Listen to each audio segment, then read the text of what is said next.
You have something huge coming up, which is a documentary about P. Diddy, Puff Daddy, P. Diddy. Yeah. Did he do it, right? Yeah. I know He did it. You've been heavy on social media talking about it. He did it. And I'm the only one who's been vocal about this long before. Tell him the story. Tell him the story. So we talking about rumors, right? Yeah. And we, when you Google his name, there's a rumor that pops up that he was Diddy's boy toy. Oh shit. Right? Wait, so this is... Hey, what's up, King Son? Man, you doing it, man. You deserve it, Daddy. You putting in that work. Proud of you. I love you. Yeah. For me, you already knew the type of nigga before you got here. Don't play. Relax and Another rapper is doing his best to distance himself from Sean Diddy Combs after the music mogul was arrested and charged with racketeering and... Meek Mills. Well, he said a Philly rapper. You understand? And it was redacted in the paperwork to that because first of all, it had Meek Mills, it had Stevie J, they had redacted their names, and they had Usher, and they redacted their names and just said a performer of the Super Bowl and a Philly rapper. Everybody kind of knew back in the day that Meek Mills and Puff was a little too friendly. Whenever silence becomes profitable, 50 Cent has built a reputation on... Hello everyone, welcome back. Before we begin, make sure to like this video, subscribe to the channel, and share your thoughts in the comments because this story raises questions that are still unfolding. The interview immediately focuses on Sean Diddy Combs and the documentary surrounding him before shifting to public rumors involving Meek Mill. At this stage, viewers should remember that rumors and online speculation are not evidence.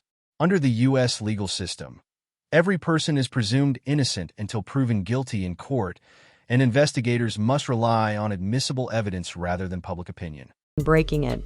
His role in the documentary isn't neutral, it's intentional and strategic. Anytime two rappers or two people in the industry come dressed up alike on more than one occasion, listen here, man. My dudes in Philly, I got some real strong dudes in Philly. They don't play that shit. And they probably embarrassed for the fact to see that Meek Mills, one of the street guys that came out of there, got caught up in this Hollywood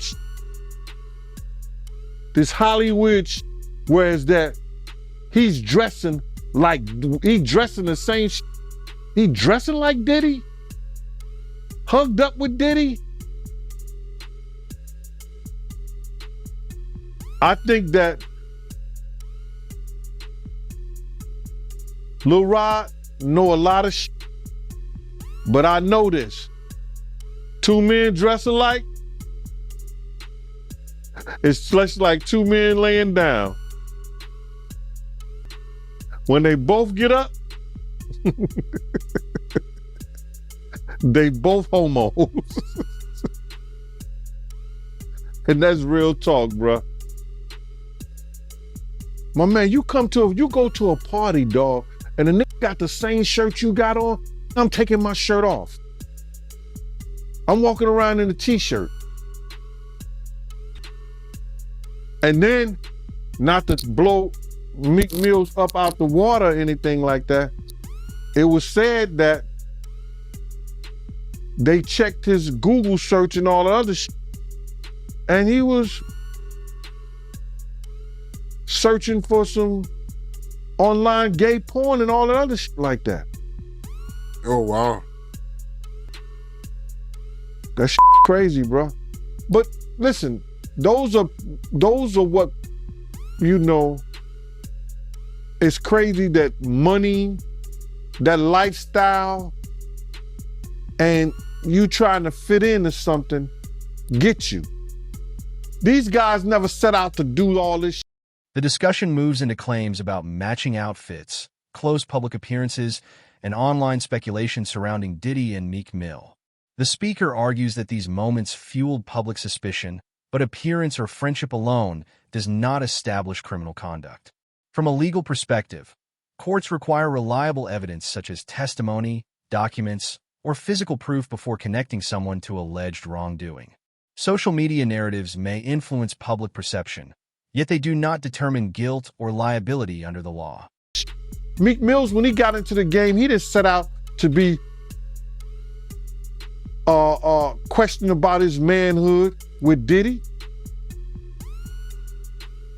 But he put himself in that position. Meek Mill and P. Diddy matching outfits picture goes viral after Meek Mill comes up in this lawsuit, right? You got this lawsuit where this dude is suing P. Diddy and people been going through it. He brought, I believe, a Young Miami name came up in it, like about her cousin, doing some things. And then the dude also stated that P. Diddy was bragging about getting with somebody who is a Philadelphia rapper who used to date Nicki Minaj. Goddamn, Meek. No, Meek, no. Boy, it's getting hot up in that kitchen now. It's getting hot up in that kitchen. So now all of a sudden, this pic done came out. They got the matching shirt on and all that. Boy, ain't looking good out here. Ain't looking good out here for Diddy and them. Ain't looking good. And this is just the beginning. You let them tell it. It's just the beginning. To turn around and just tear his whole life down, but it's all because of his mentors and the people that trained him and taught him the music business. It's all about the people who trained and taught him the music business, because Puff wasn't he wasn't born a monster. You know what I'm saying? He was made into a monster, brother. Do you understand what I'm saying? He was made into a monster from the stuff that happened to him, the things that he had to do. You understand? The things that he had to do to become who he is. You know what I'm saying? It's like this, brother. You never like something so much that you can't do without, and you never be willing to do anything to get where you want to be at.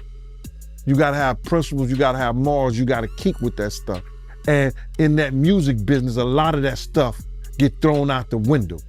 You understand? And that's what happened to him. He started doing the things to other people that was done to him. To keep, he was doing the things to other people that was done to him. And it is what it is. You gotta know better. And if you know better, you will do better. Attention then shifts from rumors to the speaker's opinion about Diddy's rise in the music industry and the influence of those around him. The commentary suggests that environment and mentorship can shape a person's decisions, but personal responsibility remains central under the law. Criminal liability depends on an individual's own actions and intent, not simply on who influenced them. This distinction is important because legal proceedings focus on provable conduct rather than assumptions about character or past associations. When he was in New York City, he was like that gecko from the Geico commercial. Then he turned and started going, when he lived in Cali and Miami, he turned into Godzilla. I would see him talk about how he using drugs. He was never like that. Smoking cigarettes, smoking weed and everything like that. He turned into something that you could consider a monster, bruh. Then he started doing things to people, you understand, that he learned. That's a learned behavior, bruh. Now, I'm not saying that he may have been doing a couple of things here and there with women, stuff like that in New York, but the things that they're talking about that he was doing, bringing in prostitutes to have sex with his girl and all that stuff like that, that was some crazy stuff to me, man. So I'm just looking at this whole thing, man, and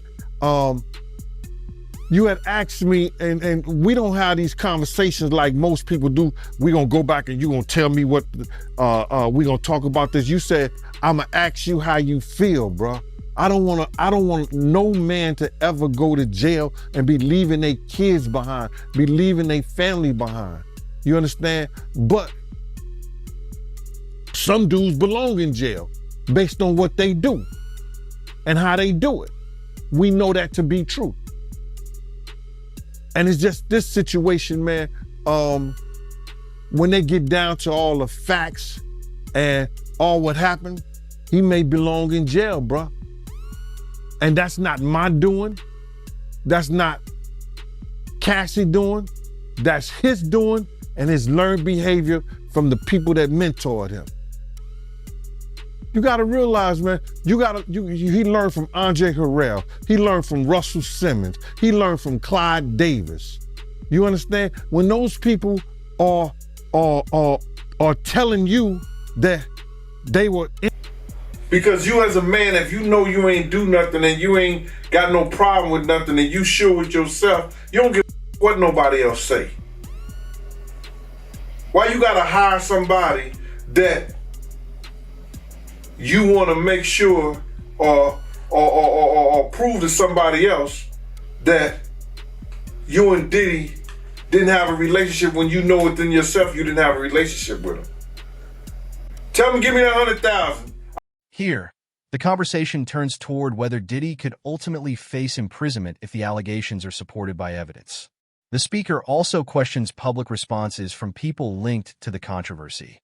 Legally, prosecutors must establish every required element of any charged offense beyond a reasonable doubt, while defendants have the right to challenge evidence, present a defense, and receive a fair trial. Public opinion may be powerful, but courtroom decisions must rest on legally admissible proof. I tell everybody, Meek Mills ain't do shit with Diddy. And make sure everybody know that. Don't make no sense as a man. They talked about Jesus Christ. What are you worrying about what they say about him? Do you think maybe he just wants to know what the feds know about him? The feds gonna let them know anyway. When Diddy gets discovery, if he lets this go to the point whereas that whatever the feds is charging him with, they have to give discovery. Now, they don't have to give and show everybody what's on those tapes. You understand what I'm saying? And those tapes could be locked up and sealed away for a very long time. But whatever they charge with, they're gonna give the defense team the discovery. And if it's seen that somebody is there doing something that appears to be illegal, and he's a part of that, it'll be in the discovery. From what I understand, the feds are real tricky. It's not like the state where they let you know everything ahead of time. Like, a lot of this stuff you might not even know up until right before the trial starts. They can't produce it still, bro. If in fact he's being charged with something, that's where you have your good lawyers tell the judge, nah, Your Honor, we didn't get that. You can't bring that in court like that. That's what you have good lawyers for. One of the things that I think was, you know, I kind of just didn't understand it, but they're saying that Diddy is facing asset forfeiture. The government wants to seize the properties tied to racketeering, trafficking, and prostitution charges. That's a good way of saying that what a black man has earned all these years for doing music, we want to take it away because he didn't get this from doing music, which is a lie. He got those things for doing music, selling alcohol, doing whatever he was doing. So now they want to put a crime on it and try to seize his property and seize his things that he has earned, which has nothing to do with what they're trying to charge him with. The interview explores how federal investigations operate, including discovery, evidence disclosure, and the possibility of asset forfeiture. These are established legal procedures that often arise in complex criminal cases. Discovery allows both sides to review evidence required under procedural rules, while forfeiture generally requires the government to show a legal connection between specific property and alleged criminal activity. Whether those standards are ultimately met is determined through the judicial process rather than public debate. I think I told you about that. One time, him and somebody, him, Sarah, and this young girl flew from Atlanta. And they, and flying from Atlanta, we had this artist with us, right? And we were staying in the presidential suite at the hotel. And this particular artist and Puff, they told me, don't let nobody come in the room. So I said, all right, cool. So I propped my chair by the room door while they went in. So this artist's cousin knocked on the door. So I went to him and I let him in because I knew him, I see his face and everything. I seen his face several times before. He said, yo, I gotta speak to my cousin. And I said to him, I said, well, they busy right now, man, and they told me don't let nobody come in the room. He said, yo, I'm going in the room to get my cousin out. And I said, bruh, you ain't going in the room, get your cousin out. They told me nobody could go in the room. So he said, I don't care who you are, what you doing like that. I'm going to get my cousin. He went to go and try to open the room. I grabbed his ass, joked him up, and slammed him on the piano. And the next thing you know, Puff and this artist run out the room naked. And so then I said, I see the artist trying to grab a towel.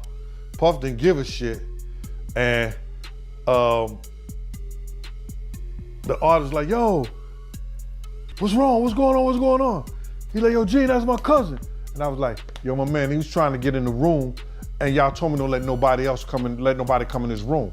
Jesus Christ gonna have to come take the, Puff no, Jesus gonna have to take the air out my body if anybody coming in that room. And Puff just looked at the artist and the artist said, you ain't wanna come up in there? It was a lot of on. That was it. And I ain't telling you the artist's name. Oh man. So you ain't gonna tell the artist name, yo? You ain't wanna come up in there? Cause it was a lot of freaking shit going on. Was it a rapper or a singer? It was a rapper. A rapper that probably do a little singing too. And that's all I'm gonna say. The discussion shifts to a personal story from someone who claims to have witnessed unusual events while working security around Diddy. He recounts preventing someone from entering a private hotel room before an unexpected confrontation unfolded. Stories like this can provide context, but in court, first-hand accounts are evaluated for credibility and consistency. A witness's testimony is only one piece of evidence and must be weighed alongside other available facts before any legal conclusions can be reached. Him getting backlash, people feeling like, he being fake because, he had a relationship with Diddy. Like, how you feel about that? My man, I can't judge Meek Mill as a man. I don't know Meek Mill as a person. You understand? And if he wants to say no Diddy, no homo, no this, no that, that's his choice. I know a lot of Phillies dudes and they strong out there, and some of my people are cool with Meek Mills. You understand? People. Some of my people are cool with Meek Mill's people. Meek Mills was a young guy, and Diddy was an influencer, and he may have influenced a lot of things that Meek Mills got caught up in the game in. Brother, I don't know Meek Mills as a man. You understand? I know some of his people through my people who knows his people. If Meek Mills want to say no Diddy, if Meek Mills want to say no homo, I don't have a problem with Meek Mills doing that. Meek Mills got to deal with what he got to deal with based on the relationship him and Puff had. Dressing alike, being cozy, Puff calling him daddy, saying little innuendos to him. People are looking at that and saying Meek Mill is wrong for saying no Diddy. But you can't tell a man how to spend his money and how to make love to his wife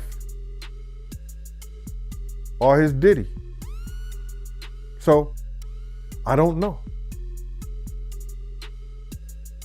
I don't know, Mike. I just don't know. Nah, I feel you, man. You know, I get it, man. I see where you're coming from. But I gotta ask you about this party, right? That Diddy threw for Meek Mill. You heard about how the owner, she came out saying that she found used condoms, lubricant, razor blades, powder, blood on the bed sheets. You heard about this? No, what happened is that Diddy had rented a mansion out for Meek Mill's birthday party. The focus returns to Meek Mill and the criticism he received over his past association with Diddy. The speaker offers opinions about influence, public image, and personal choices while acknowledging he cannot judge someone he does not personally know. Legally, being acquainted with or photographed alongside another individual does not create criminal responsibility. Liability depends on evidence showing knowing participation in unlawful conduct, not simply friendship, business relationships, or public appearances. And he had rented it for like $25,000. I remember we rented one of Cher's mansion out, you know what I'm saying? And that's the day he had fired his cook, but that's a whole nother story. You know what I'm saying? It was me, Wolf, Mace, Ock. Was Ock staying there? No, it was just me, Wolf, Mace, Puff, and there was one other person staying in the mansion. But anyway, long story short is that they came recently. This happened a long time ago, but they recently just made a statement that they found loads of cocaine. I wonder what they did with the cocaine, because they didn't turn it over to the police. They said they found loads of cocaine, razor blades. They said that the sheets were bloody, nasty. They found a whole lot of used condoms. And it was a Diddy party, giving in Meek Mill's honor for his birthday. I was like, yo, wow. They said it was disgusting the way that they left the place. So I know they got hit with another bill on top of that $25,000 and the different deposits they had to put down for cleanup and all this other stuff. It was crazy. It was one of the property managers, they had rented out a mansion. I heard about that whole story. That's hard to think. But then if you got the A-listers, you know, you got to realize he ran with that that Rat Pack, and I don't even say their names because they said I got their names wrong last time. What's his name? Kushner.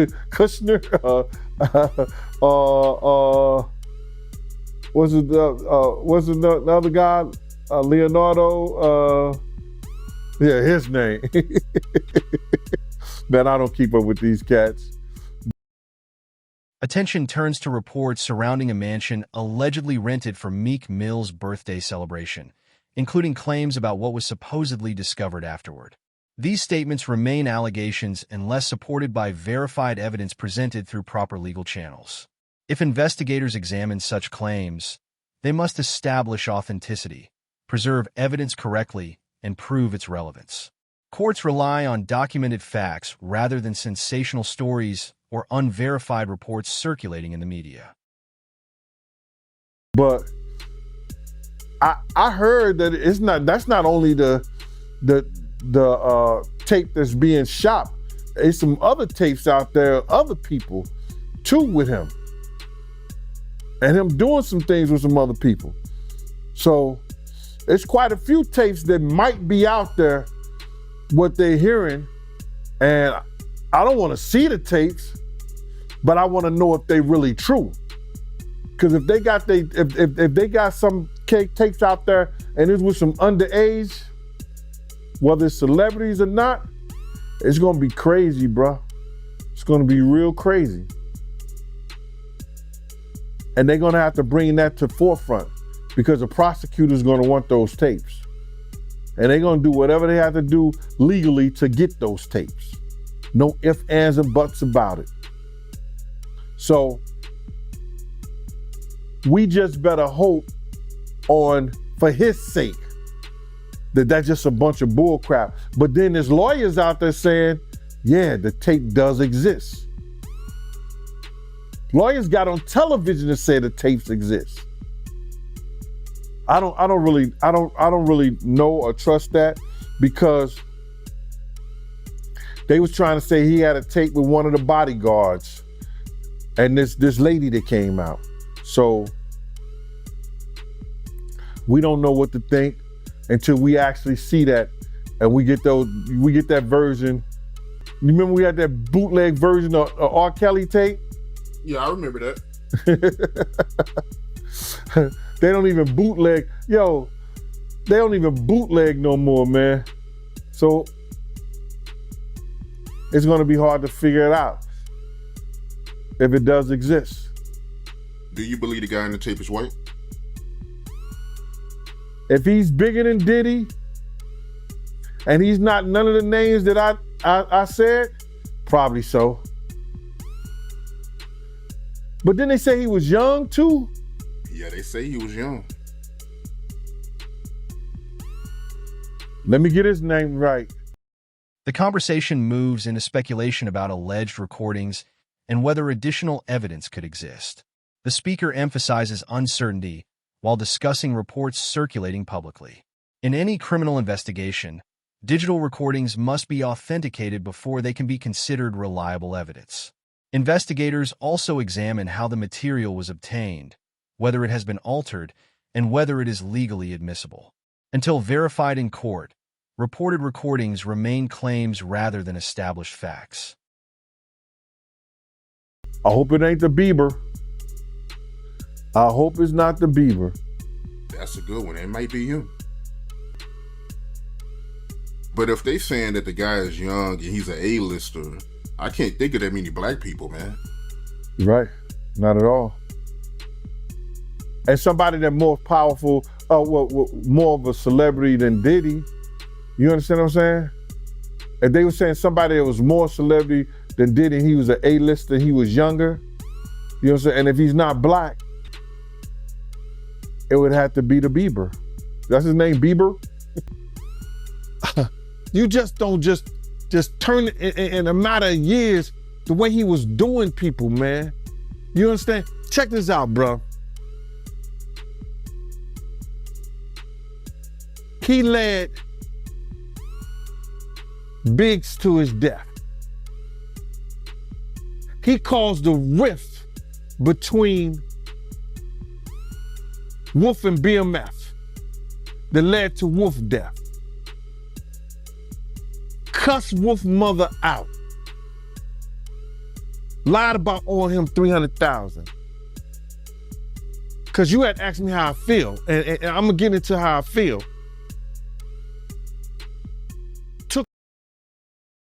As the interview continues, the discussion shifts from speculation about identities to criticism of Diddy's past conduct and relationships. These remarks reflect the speaker's personal perspective rather than judicial findings. From a legal standpoint, courts evaluate specific charges supported by admissible evidence instead of opinions about someone's reputation or history. This distinction protects due process by ensuring verdicts are based on proven facts rather than public perception or speculation. A good friend of ours who raised money when he had the City College tragedy. A good friend of ours did things to make him popular in Harlem. Let him hang with us, be part of our crew the whole 9 yards. Disrespected him and wouldn't help him. This is how I feel about him being locked up and going to jail. Some people, their karma is so strong for what they do and what they did. The stuff that he did to Craig Mack. You understand what I'm saying? The stuff that he did to Black Rob and all those people in the spiritual world right now. His karma was about to catch up. It was bound to catch up with him. You understand what I'm saying? His karma was bound to catch up with him, brother. So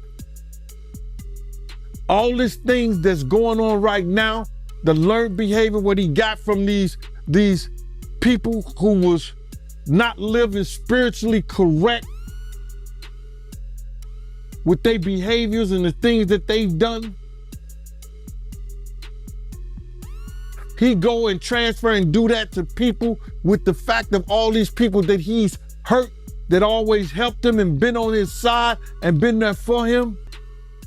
The speaker reflects on former artists and associates, arguing that past decisions and personal conduct eventually led to the current legal troubles.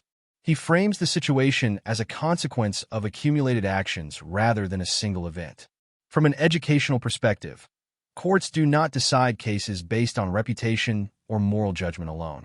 Prosecutors must present admissible evidence connecting a defendant to each charged offense, while the defense has the opportunity to challenge every allegation before an impartial court. What's happening to him now is one of the greatest tragedies that we're gonna ever read about, bruh. This is going to be one of the greatest tragedies that Shakespeare couldn't write in Richard. He couldn't write it in Macbeth. He couldn't write this shit in Romeo and Juliet. This is going to be one of the greatest tragedies of hip hop, along with Pac's death, along with Big's death. And he brought it on himself because he knew that he was wrong, and he knew that he learned something that wasn't right. He no different from right and wrong, bro. You have a way to change. The interview concludes by describing the controversy as one of the most significant stories in hip-hop history, comparing its impact to other defining moments in the industry. While the speaker expresses a strong personal opinion, legal proceedings are guided by evidence, procedure, and constitutional protections rather than emotion. Regardless of public attention, every defendant retains the right to due process, legal representation, and a fair trial before any final judgment is reached. You know when something is right and when something is wrong, and you know if you're wrong, you get help. He didn't choose none of that, bro. He chose to be who he is, and now he gonna learn. It ain't no fun when the rabbit got the gun. The final message centers on accountability, with the speaker arguing that personal choices ultimately shape a person's future. Whether that view is accepted or challenged, the legal system reaches its conclusions through evidence, witness testimony, judicial review, and the burden of proof, not speculation or public opinion. Cases of this scale often evolve as new information emerges, making it essential to separate verified facts from allegations throughout the process. If you found this legal breakdown helpful, please like this video, subscribe to the channel, and leave your thoughts in the comments below. Your support helps us continue creating educational documentary content that explains complex legal cases with accuracy and context. Thanks for watching, take care, and we'll see you in the next video.